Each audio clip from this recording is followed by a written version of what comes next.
The photo booth strip he didn't mean to leave. The night the curtain forgot to close.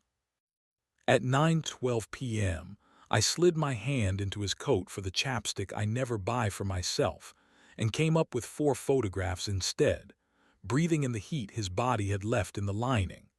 The strip was the stiff, glossy kind you get from a bar that's trying too hard to pretend it's a fairground. Each frame had the same small red logo in the corner, a stylized palm frond and the word palmetto. In the first picture, 2 shoulders and a shadow leaned into each other. In the second, you could see his jaw and a fraction of a smile I knew too well to misread. In the third, a hand with a narrow wrist cupped the back of his neck. In the fourth, someone's mouth missed someone else's mouth on purpose. I stood in our hallway with the photographs warm against my palm and felt the apartment select a temperature in my absence. There was a cinnamon thing in the oven I'd put there to prove I was domestic when I needed to be. Sugar as homework, sweetness as a project. The timer blinked with the patience of an object that believes in reminders. I turned the oven off and left, coat over a t-shirt, keys and jealousy pocketed together like 2 metals that would keep each other honest. The palmetto keeps a roof between you and the idea of sky. Brass that has hired someone to polish it professionally. String lights strung like a decision the city wants you to copy. A bar that curves around its own reflection and every story that wants to be told there. I craned around the entrance, felt the shift of warm air as other people's nights made room for mine, and found the booth in the corner with the curtain half drawn, the way people both dare and apologize at the same time. Tokens at the bar, someone with a floral shirt and a smile shaped like overtime said. I shook my head and smiled the way I do when my body chooses politeness out of habit. Owen had left at 8 with the kiss you give a life you trust to stay put, the kind of precise, practice thing he reserves for days when the mirror wasn't cruel. Wrap toast, he'd said, which always makes celebration feel like a checklist. Some notes. Don't wait. He knows how to tell me in calendar what he doesn't want to owe me in confession. I slid the strip back into his coat pocket by feel and headed for the elevators, because jealousy makes men efficient. The mirror inside wrote my name backward and added a question mark. I pressed 11, then the button for the roof again with the kind of superstition that wears a tie on weekdays. When the doors opened on the guest floors, I stepped out and followed the carpet that needed no advice on how to hush me.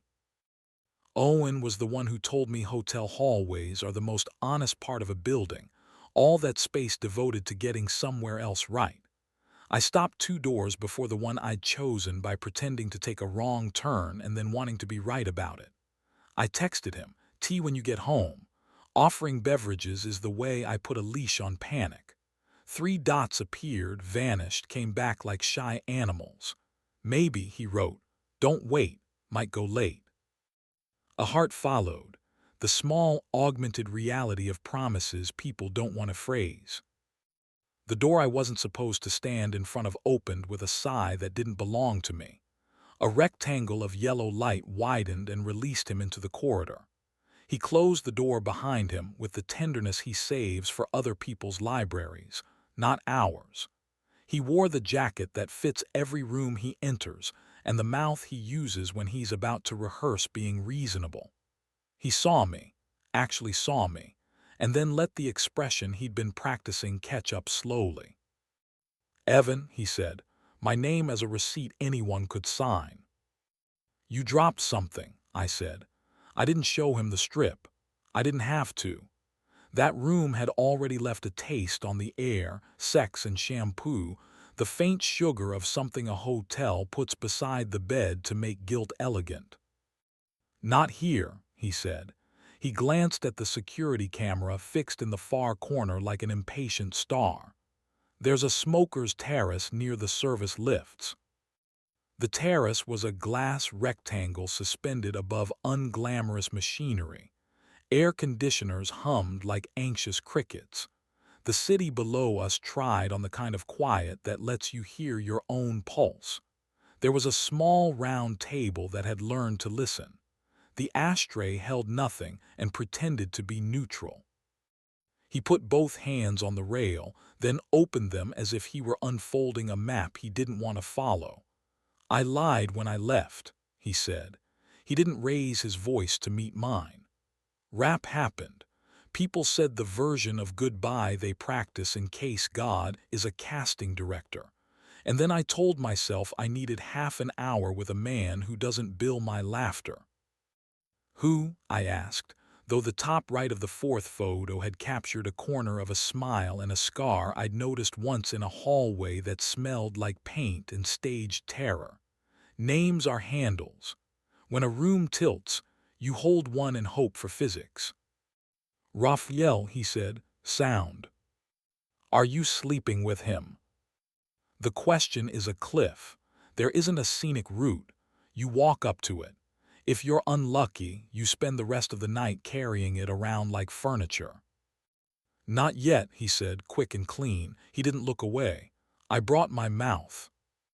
A cold current slipped through the gap where the glass panel and the evening pretended to meet. It touched the hollow at the base of my throat and decided to stay a while. The photographs in my pocket felt heavier than paper. "You always prefer the kind of wanting that proves something about you refuse to let me certify," I said. "You treat intimacy like a sport and honesty like off-season training." "And you prefer to referee," he said. He didn't make it cruel. He made it a fact of our architecture. "It's why we fit, even when we don't."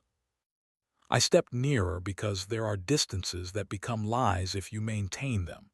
He smelled like a mouth that had been used to think with. There was a heat coming off him that made my own muscles reconsider their loyalty. My fingers found the lapel of his jacket and smoothed it the way you calm an animal you intend to keep.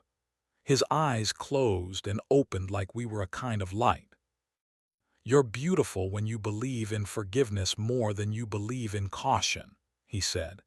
He leaned forward until the thin space between us started to learn our names. "Tell me to leave, or tell me to come home, or tell me what you want to do to me for finding out if I could be more interesting than consistent." "I want you where you live," I said. "I want you where our dishes are, where guilt doesn't have housekeeping. I want you in a way that makes this room irrelevant and not something we need to destroy to make sense of ourselves." He nodded and exhaled something that agreed with me and disagreed with his ribs. The glass beside us threw our shapes back at us and made them thinner than truth. He was close enough that my breath warmed his jaw when I said, "Give me your wrist." He gave it. His pulse lived where it always lives. I lifted his hand and laid my mouth just shy of it, not quite a kiss, not quite an order, a quiet reading of a book I already owned. "Come home," I said, "and let me decide if I forgive you in a place where mourning exists." He took the smallest step into me like a man convinced he was about to be absolved by accident. I let my mouth meet his, and it opened not with hunger but with recognition, which is worse and better. I drew him close at the hip like the edge of the world needed us to brace it. He made that small sound he makes when surprise agrees to be tender. A line of heat ran under my skin and wrote his name without asking. I answered him with slowness, the kind that asks our bodies to remember themselves without any help from witnesses. I didn't undo his buttons. I didn't take his jacket off. I let the fabric get in the way as proof that on some level inconvenience can be erotic if it knows what it's doing. His hand slid under my shirt and rested flat on the skin above my heart without moving, exactly where I wanted it, a promise as simple and as complicated as pressure. He arched a little, just enough for the metal rail to give him back a quiet bruise later, the kind he prefers, because it counts as a souvenir rather than evidence. We kissed the way people do when they want their mouths to remember which room they belong to.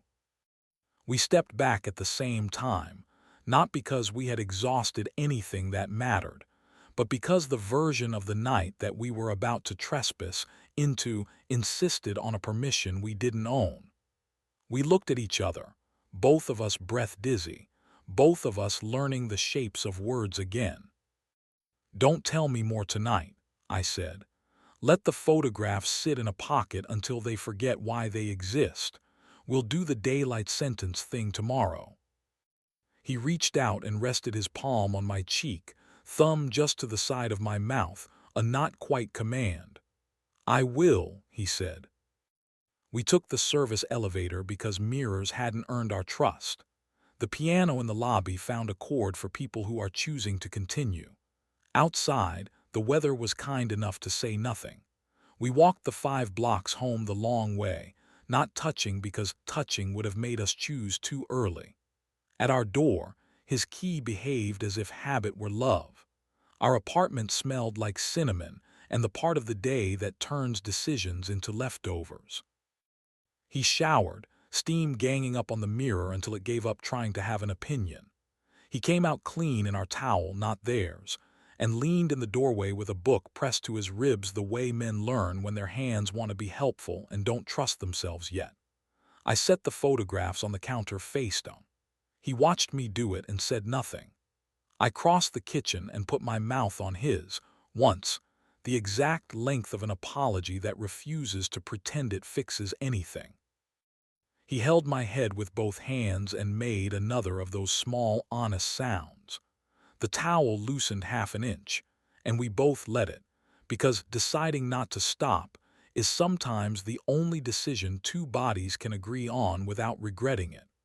We pulled back before the room could pretend to be a witness. We ate the cinnamon thing on the counter with our fingers because forks would have felt like a lie. In the morning, the photographs looked less like a trap and more like a receipt. He made coffee while I opened the windows to let the day in without asking for a password. We sat at the table. He reached for the strip, turned it over, then pushed it toward me with the same 2 fingers he uses to steady my elbow at crosswalks. His mouth shaped the beginning of an explanation and then did the better thing, it closed. I looked at the pictures and stopped at the last one, the almost kiss that believes itself righteous because it didn't quite land. I slid them back across the wood. "We'll walk," I said. "Then you can tell me the version that doesn't need to seduce itself into being." We walked because the bench by the river is the third person in our relationship and always pretends it's impartial. He told me the rehearsed parts first. They were decent. They didn't help. When he ran out of professional words, he found the ones I could keep. He said he was tired of being competent for a living and wanted for an hour to be wanted like teenagers who don't know how to be beautiful. He said the music made him feel like the day had forgiven him. He said he imagined my mouth, even in that room, especially in that room, and decided that should count for good behavior. He said he was sorry without turning it into a credit score. I didn't forgive him there. Forgiveness is a daylight word, but noon is not justice. I held his hand. He looked at me like he was willing to be read carefully from left to right and also from right to left. We went home. The apartment let us in the way a patient thing lets itself be used again. The photographs remained where I had put them. We put ourselves where we needed to be. Days later, when distance had learned to put on its own shoes, I ran into Raphael in a lobby that smelled like ambition and lemon. He recognized me immediately and gave me the nod men give when they have decided furniture is the safest thing to be. He didn't apologize, and I didn't deputize. We let the elevator write our names backward and didn't mind, because we knew how to read both ways now. Some nights the city still hands us a mirror with somebody else in it. We practice wanting where we live. If the booths and the bars and the polite rectangles try to write invitations in our pockets, we let them be paper. If a robe belt appears, if a keycard lands with its deliberate little thud, If a strip of photographs breathes against the skin of my hand, we know the shape of our mouths well enough to decide what part of the story needs to be said, and what part belongs to the cooler temperature of the morning. We are not saints. We are men who learned how to make certain rooms irrelevant and certain rooms unforgettable.